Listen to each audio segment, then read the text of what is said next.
Legebiltzarburu Anderea, legebiltzarkideok, sailburuok, lehendakaria, egunon, guztioi. Iritsi gara aurrekontu eztabaidaren helmugara, prozesuaren helmugara. Lehen prozesu parlamentario esanguratsua izan da hau. Lehen lege proiektua negoziatzen genuena, legegintzaldi honetan, eta uste dugu aukera ematen duela balantze sosegatu bat egiteko.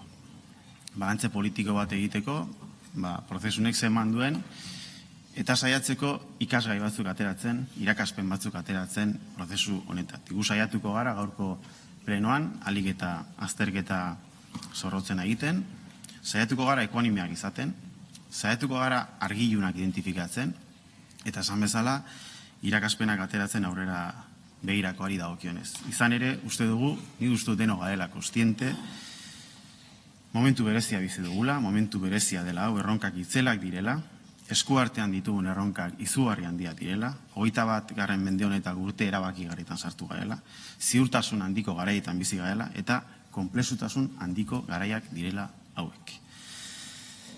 Egunotan, medio ezberdinetan galdetu izan diate urtebete igaro dela, eta hauteskundeen karrera zigenuenetik, eta ze irakaspen edo ateratze ditudan, edo zer azpimarratuko nukeen. Nik bat esango nuke, eta azkenengo hitzartzea entzun da uste dute horretarako parada ematen diala.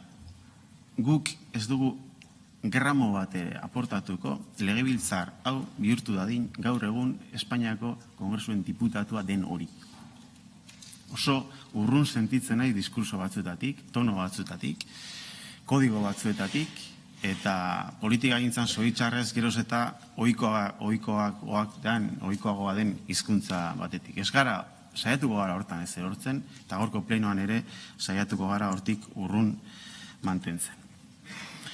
Esan bezala, gure herriaren egoera sozial, ekonomiko eta kulturalean egiturazko aldaketa gertatzen ari dira, inflexio puntu baten beharrean gaudela uste dugu, eta uste dugu gure herrigintza prozesua behar duela arnaz berritze aro bat. Eta zentzu hortan, legebiltzar hontan esertzen garenok, uste dut erantzukizun handia daramagula soinean. Eta legegintzaldi hau ez dela edozein legegintzaldi zentzu horretan. Eta beraz, 2025. urtea importantea izango dela. Arnaz berritze horrek behar dituelako herri akordioak, eta herri akordio horiek egosteko eta gozatzeko urrengo urtea, laster hasiko dugun urrengo urte hori, oso importante izango delako, erabakigarria izan daitekelako alde batera edo bestera. Beraz, zentzu hortan, udazken hontan egin dugun, izan dugun dinamika politikoa eta parlamentaria guk berok eta aldi bezala ulertzen dugu, eta horregatik uste dugu balantze bat egiteko parada eskaintzen duela. Esan bezala, argi ilunak identifikatzen saiatuko naiz ekuanime izaten, kritika politikan zorrotza, baina beti ere eraikitzailea. Soseguz eta patxadaz jarduten politikagintza konbentzionalean hain ohikoak diren tono eta kodigoetatik urrun mantentzen saiatuz. Urriaren 11an proposamen bat egin genuen. EH Bildu proposamen bat jarri zuen mahai gainean, 4 instituzio nagusitako aurrekontuak ikuspegi global batekin eztabaidatzeko proposamena zen. Funtsean, planteatzera gentozena zen elkarrizketa esparru bat artikulatzea, politika publiko estrategikoen gaineko oinarrezko adosguneak bilatzen saiatzeko. Zein zen oinarrean zegoen reflexio politikoa herri txiki bat garela, inoizko mundu globalizatu eta konplexuenean, eta behar dugula herri ikuspegi sendoago bat, eta herri zen berritu bat. Eta erabat konbentzitua gaude hontan. Mundu konplexua dau, mundu globalizatu herri txiki bat gara, eta behar dugu herri ikuspegi sendoago bat, eta herri zen berritu bat. Eta behar dugu alik eta eraginkortasun handiena politika publikoetan, eta alik eta efizientzia handiena inbertsio publikoan. Hori da, egiten genuen reflexioa, eta hori zen proposamen hortan zegoen, oinarrian zegoen reflexio politikoa. Eta horretarako uste dugu, interkooperazio handiagoa behar dela, gure sistema instituzionalean, herrialdean edo lurralde historikoen artean, eta behar dugula eskala instituzional desberdinen arteko koherentzia handiagoa. Eta zentzu hortan, hobekuntza margina izugarri handia dela. Eta guk geuk gutxienez, harmana ditugunean eragile politikoekin, baina baita eragile ekonomikoekin, eragile kulturalekin, nik uste dut hau jende asko partekatzen duela. Eta deno garela kontziente hortaz. Hobekuntza margina handia dela, izugarria handia dela, gure sistema instituzionalari emateko koherentzia handiagoa, interkooperazioa lehenesteko kompetentziaren gainetik, eta eraginkortasun maila handiagoak lortzeko politika publikoen garapenean eta efizientzia handiagoa inbertsio publikoan. Uste dugu, proposamen horrekin tekla bat jotzen genuena, importantea dena momentu konkretu honetan. Dauzkagun erronka sozial eta ekonomikoen aurrean. La respuesta que se le da a esa propuesta, bueno, pues que es una propuesta verticalista y que socava nuestro sistema institucional de hondas raíces históricas y de marcado carácter confederal. Esa es la respuesta que se le dio a esa propuesta. Al cabo de 20 días, el PNV y el PSE anuncian un pacto fiscal global, verticalista, que además solapa un acuerdo en Juntas Generales de Guipúzcoa entre los tres partidos políticos.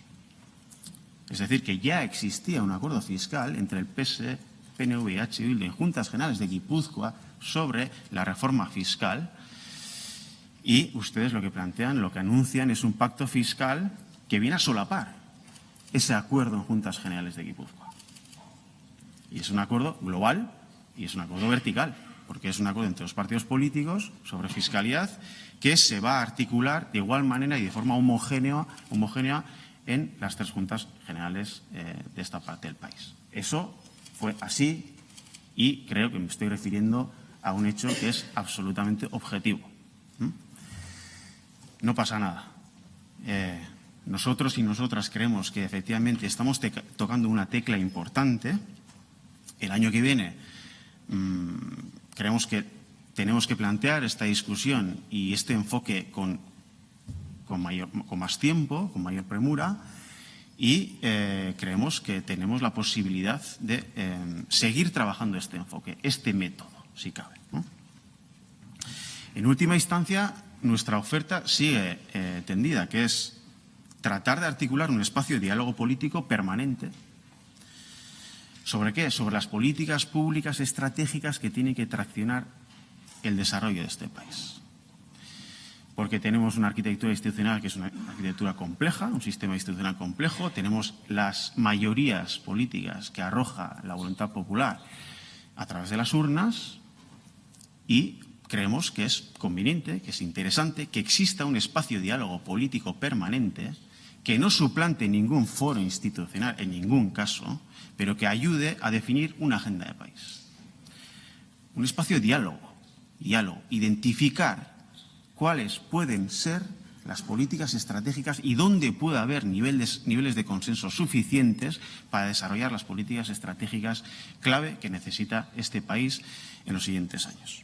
Esa es la propuesta que sigue vigente y es una propuesta temporal, que no se ciñe al contexto, al momento en el que se debaten los presupuestos, sino que creemos que efectivamente necesitamos un espacio de diálogo permanente. Behar dugula espazio bat, elkarrizketa espazio bat, elkarrizketatzea gauza bat, negoziatzea beste bat, baina gutxienik, importantea da elkarrizketa egotea.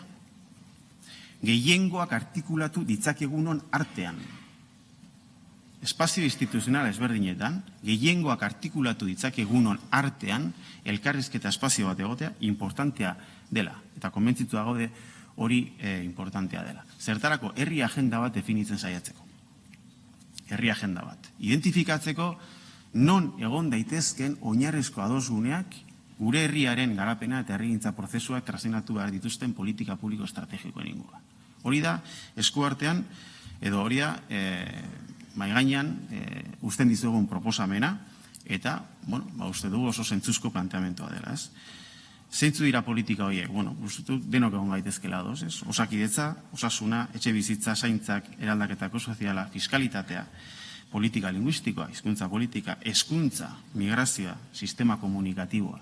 Uste dut, denok dela kostiente, erronka izugarria dauzkagula, gehiengoak artikulatu behar diela, gure sistema instituzional konplexua dela, eta beraz, elkarrizketa esparru bat egotea eta elkarrizketarako kultura bat garatzea oso interesantea dela. Gure proposamena hor dago eta eskua zabalik. Elkarrizketa zintzorako, beti ere.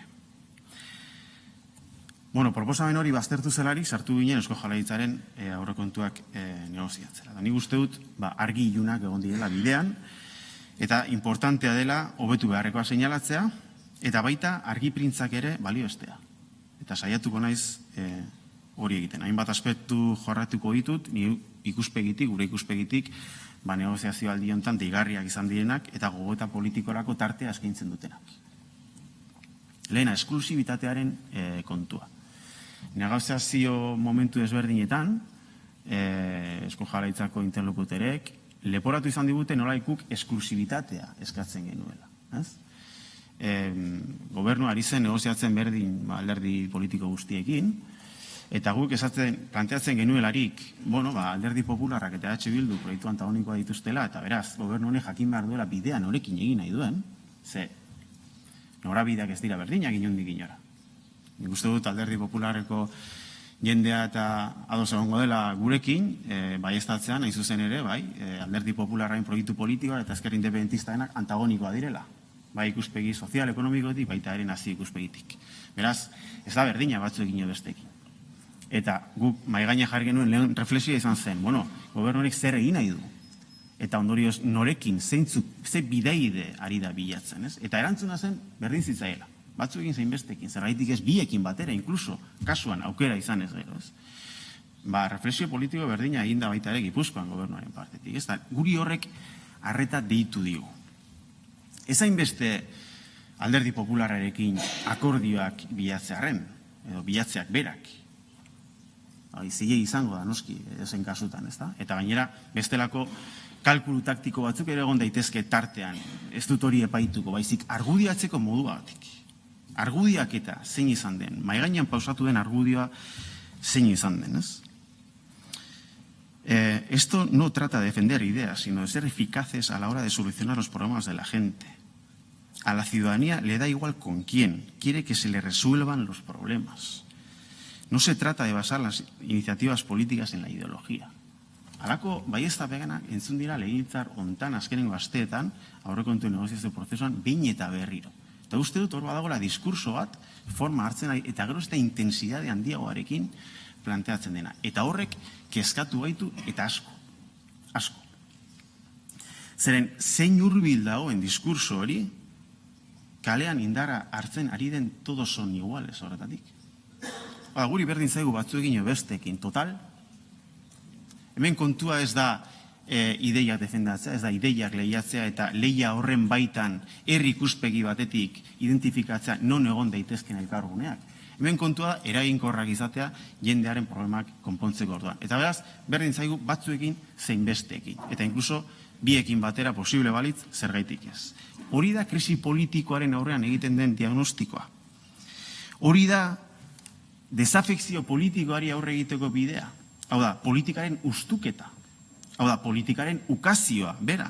Zeren politika zerbait baldin bada, ideien lehia da. Eta demokrazia zerbait baldin bada, gatazkaren kudaketa da. Eta beraz, zer da planteatzen dena? Zer da diskursoren oinarrian dagoena? Eta nola dekodifikatzen da diskurso liberal teknokratiko hori abertzale prisma batetik, abertzaletasunaren prismatik. Hau da, herri honen herrigintza prozesuak noiz eta 2025 urtean gure naziogintzaren erreproduzio bideetan faktore edo zantzu kritikoak ikusten ditugularik, abertzale ikuspegi batetik berdin da herri honen eraikuntza egiten den alderdi populararekin zein EH Bildurekin. Horrek kezkatu gaitu eta asko, ez hainbeste alderdi populararekin gobernu honek akordia egin ditzakelako. Baizik argudiatzeko moduagatik. Eta geroz eta gehiago, eta geroz eta intensidade handiagoarekin plazaratzen ari den diskurso horren terminoek kezkatu gaituzte. Gipuzkoan berdin. Hau da, Euskal Herrigintzaren abanguardia izatera deitua dagoen lurralde historikoan, non baldintza soziologiko eta sozioekonomiko behinenak ematen diren. Noiz eta 2025 urtean abertzale ikuspegi batetik, berdin da aurrekontuak EH Bildurekin edo Alderdi Popularrekin onartzen diren. Nik uste dut hor badagoela reflexio baterako tartea, eta uste dut diskurso hori hurbilegi dagoela herrialde mendebaldarretan gorpuzten ari den diskurso eta planteamendu erreakzionaritatik. Porque esto es un parlamento, esto no es una junta de accionistas. Aquí están representados partidos políticos, es decir, ideologías y programas políticos, no grupos de interés, partidos políticos. Y la solución a la crisis política no es abrazar relatos reaccionarios tan en boga en este momento histórico, sino profundizar en la política, en la dialéctica política, en la confrontación sana de ideas, en la ética comunitaria y en la participación ciudadana. Beraz, gure partetik gonbidapen bat. Uste dugu diskurso horrek berezi duela pentsaldi bat. Eta orain denok gaude prozesu kongresualetan murgildurik, eta uste du momentu importantea eta interesgarria izan daitekela honi buelta bat emateko. Hori gure gonbidapena. Más dialéctica política y mucho cuidado con ese discurso. En el caso de la vivienda, eso significa, por ejemplo, pues hacer un análisis de lo que está sucediendo en el mercado de la vivienda, evaluar las políticas públicas de vivienda y hacer un análisis comparativo de los casos de éxito que tenemos en nuestro contexto más cercano, ¿no? Pues en eso podemos basar la conversación pública, por ejemplo, en el caso de la política de vivienda. Y ahí puede ser que nos encontremos en algunos ámbitos, en algunos aspectos, y puede ser que tengamos diferencias, porque evidentemente podemos tener, y de hecho tenemos, modelos sociales y económicos diferentes. Pero esto no consiste en decir, oye, esto es una cuestión de eficacia en la gestión, reducimos la gestión política o la política a la mera gestión tecnocrática, y entonces esto es pues una cuestión de a ver quién está dispuesto a comprarme pues un producto y a precio de qué, ¿no? No, eso es un discurso muy peligroso que se desliza por un terreno muy peligroso en estos momentos. Kezkatu gaitu baita ere erantzunik ezak. Ze, nik oraindik ez daki gobernu honek ze iritzi daukan mahai gainean planteatu ditugun iniziatiba edo proposamen batzen inguruan. Alokairun prezioen kontrolatzeari dagokionez. Proposatu duguna gobernuak hartzea ardura bere gain eta proaktibidad Nafarroako gobernuak egin duena. Eta proposamen horri ez zaio erantzunik eman. Negoziazio, ez dakigu zergaitik gobernu ez dagoen prest urrats hori emateko. Besterik gabe ez dugu erantzunik jaso horren inguruan. Ezta ere, pisu turistikoak kontrolatzeko egin dugun proposamenean inguruan. Ez dakigu gobernua ze iritzi daukan.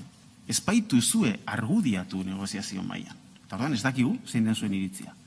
Ezta ere, kolaborazio publiko-pribatu aztertzeko, etxebitzaren kasuan, mahai gaine jarri ditugun referentzia zergaitik ez diren balioetxi. Ez dakigu, ez duzuelako erantzun bat eman horren inguruan. Lanbide gutxineko soldatari dagokionez, azkenengo proposamena egin genuena, ez du erantzunik jaso, ez dakigu zergaitik ezabaten adoz. Ze puntutan, zer den hor onargarria ez dena gobernuaren partetik. Ez baitu zue eztabaidatu nahi izan negoziazio mailan. Orduan, ez dakigu. Eta orduan, hala, zaila da negoziazio prozesua burutzea. Dialektika politiko gehiago, hori da, behar duera negoziazio prozesu batek, eta saiatu, mahai gainean jartzen zerekin ados ez gauden, zerekinez, eta elkarguran non egon daitezken. Eta ez badago adostasunik, ez dago adostasunik, baina gutxienez izan dadila, norberak, bakoitzak, bere posizioak argi eta zintzo defendatzen dituelako.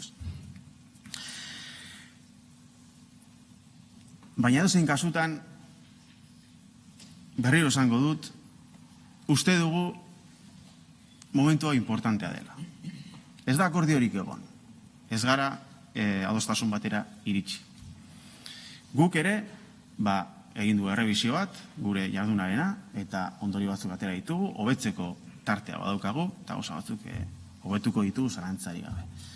Indiskrezioaz hitz egin izan da, eta Danju sailburuak berak kargu hartu zigun, indiskrezioaren harira, eta, nik neu gustu dut elkarrezketa baten esan nuela, kontrasan batzuk ikusi genituela, eta improvisazio puntu batzuk ere bai. Ez dut uste hori diskrezioa haustea denik, baina edozein kasutan onartze dizut kargu hartzea. Baina horrek denuntzago balio behar du.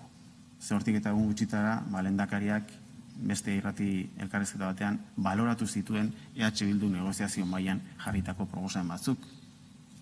Nire ustez gainera, irakurketa ez egoki bat eginez. Han esan zituenak ez dira egiak. Guk ez dugu inongo momentutan planteatu lurzoru publikoan izatea pribatuaren eskutan usterik, eta guk ez dugu inongo momentutan esan EH Bilduko udalek konpromisoak hartu behar ez dituztenik etxebizitza politikan. Inongo momentutan ez dugu olakorik esan. Esan duguna da, EH Bilduko udalez gain, gainontzeko udalek ere konpromiso berdinak hartu behar dituztera. Hori baino ez. Eta oso deigarria zitzaigula EH Bilduko udalengan jartzea fokoa eta gainontzeko udalak kanpuztea. Dakigunez gainera, populazioaren gehiengoa bizi denean EAJ eta PSE gobernatutako udaletan. Hori baino ez genuen esan. Beraz, baieztapen horiek ez dira egia. Eta orduan, diskrezioak denontzako balio behar. Baina, onartzen dugu, kargu hartzea, eta hor ere badukagu zer ikasia. Beraz, egin dugu errebisioa neurri batean, eta hortik ere ikasgaiak aterako ditu urrengo urterako. Edo zein kasutan, aurrera begira jarri behar gara. Eta urte berri bat hasiko du. Eta esan bezala, hau izan da, lehenengo prozesu parlamentario importantea, elkar ezagutzeko aukera izan dugu, eta argilunekin, baina egin dugu bide bat elkarrekin. Hemen badago gehiengo bat, gobernu bat gehiengo absolutua daukan. Deno dakigu hori, eta beraz, ez da behin eta berriro, esan beharrik ez dago. Horrela da, eta punto. Eta deno gara, hortaz, kostiente, baina gobernuak berak adierazi izan du, nahi dituela, bilatu, adostasunak gobernuko alderdiez arainti, ez? Horrela baldin bada, hemen badago oposizioan talde bat, 27 eserlekurekin, 27 parlamentariorekin, eta beraz, negoziazio bat gertatu behar da, erreala. Eta borondatea egon behar da, bi aldetatik negoziazio hori gerta dadin. Horrek eskatzen duena da, deno mugitu behar garela gure posizioetatik. Herri txiki bagara, nazio ukatua gara, mundu konplexu batean aldarko erran, erronka sozialak izugarri handia dira, eta astera doan urte hau erabakigarria izan daiteke. Eta herri akordioak behar ditugu. 8 urte daramagu esaten, herri akordioak behar ditugu. Eta herri akordioak eman behar dira, legebiltzar honetan ordezkaritza daukagun alderdi nagusien artean.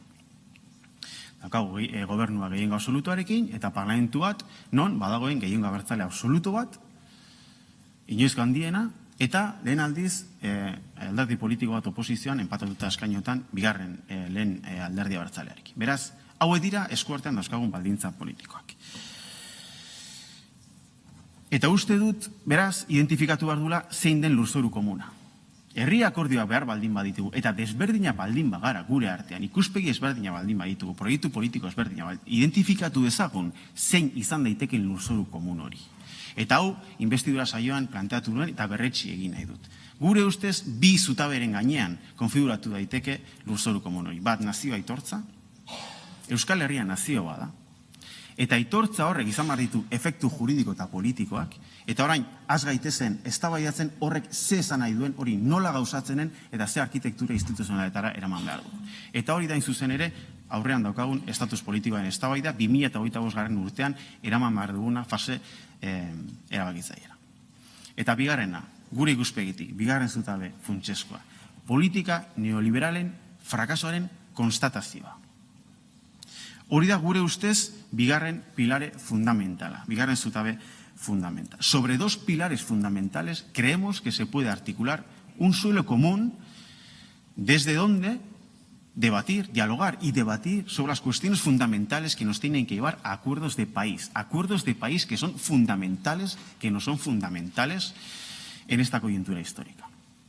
La primera, el reconocimiento del carácter nacional del pueblo vasco y la asunción de que ese reconocimiento tiene que tener efectos jurídicos y políticos. Y este es precisamente el núcleo del debate que tenemos que abordar sobre el estatus político. Un debate que lo vamos a hacer en el año entrante, 2025. Y el segundo pilar fundamental, el fracaso, la constatación del fracaso de las políticas neoliberales. Porque aquí está fallando el contrato social.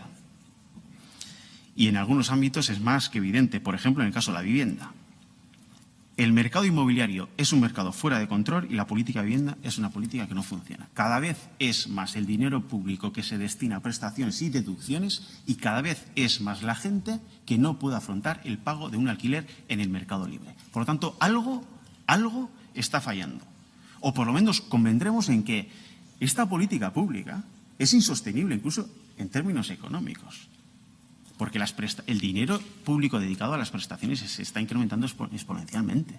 En los últimos 3 años ha pasado 10 a casi 80 las partidas destinadas a las prestaciones Emancipa y Gaztelagun. Bueno, pues esta trayectoria seguramente es insostenible en términos económicos, ¿no? Entonces, algo está fallando. Nor gara gu jendeari esateko nola bizi behar duen, alokairuan edo jabetzan bizi behar den. Baina autu hori ez da autu libre bat.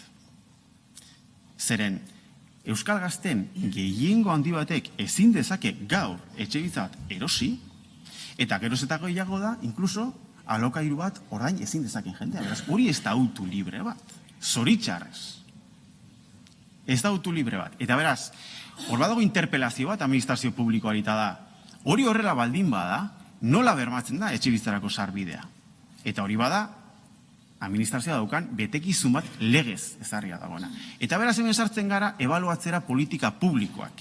Zein den etxebizitza politika publikoa eraginkorrena dena etxebizitzarako sarbidea bermatzeko. Eta hemen badago konsensu transversal bat, ideologikoki transversal bat, eta da, behar dugu alik eta parke publiko babestu handiena alokairura zuzendua.